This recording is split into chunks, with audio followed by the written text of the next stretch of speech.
Hey guys, Mark Keating here. I am at Leerburg on location. We're doing a little Leerburg TV here. I wanted to talk a little bit more about play. If you missed the last installment, we went over play, letting your dog win, how to create good retrieve drives, stuff like that, the power of play and how important it is. And if you did miss that, you might want to go back and check that out. What we're going to talk about today, though, is particular towards people who are going to pursue suit sports, biting sports, French ring, Mondio ring, PSA, stuff like that. And one thing we encounter in there is dogs that sometimes have to either perform a passive bite, which means do a quote-unquote attack on a decoy or helper who's not moving.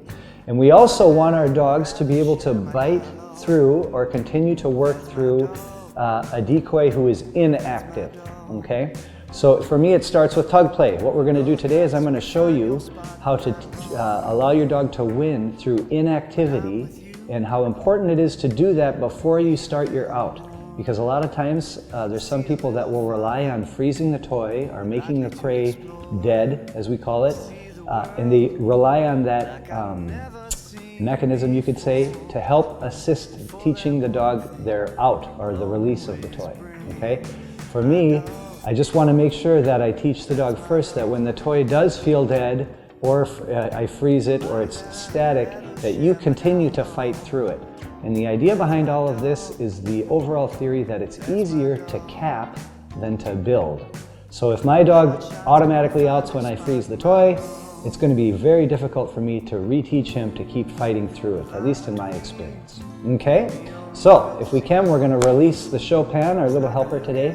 This is our puppy we've been working with. He's 13 weeks old, and we have good play behavior, and we have good retrieves, and he even has his out. So we're going to show you a little bit of that, okay? Chopin! Hopefully he's going to come here. Hey! So this is a brand new toy, so we're going to figure that out. All right, got it? Now he's got it. All right, so what I mean is I want the dog to do that.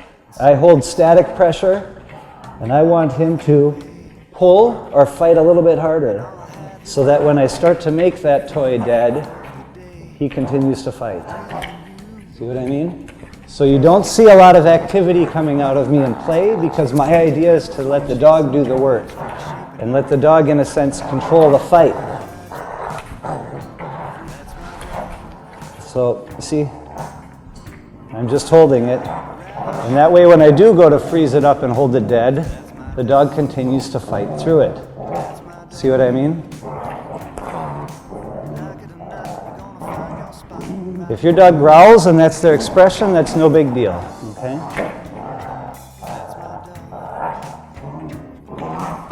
Chopin. Oh.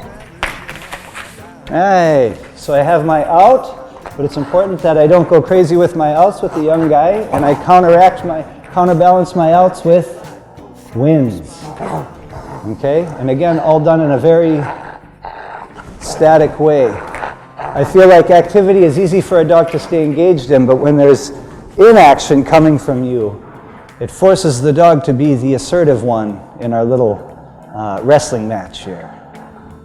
Okay? So you can see just real calm play, making the dog do most of the work. Okay? Chopin. Okay. And just back to play. Something to keep in mind, guys. Good luck. If you want any more information about this playing tug, using it for your retrieve, or also advancing these kinds of things into bite work and how we use these techniques in bite work, we got a couple different resources for you. We have a self-study course on our university, called Functional Play Techniques, how we use play into other behaviors, how we teach the out, so you can go through that. And then also we have a series of DVDs about working dogs in a suit. The mechanics of working a dog, basic catches, basic presentations, I believe. And those all fall into the same category as these basic tug games. It's all kind of universal information. So you can go there if you're looking for more information on how we do this stuff, all right? Till then, you guys, take care and safe training.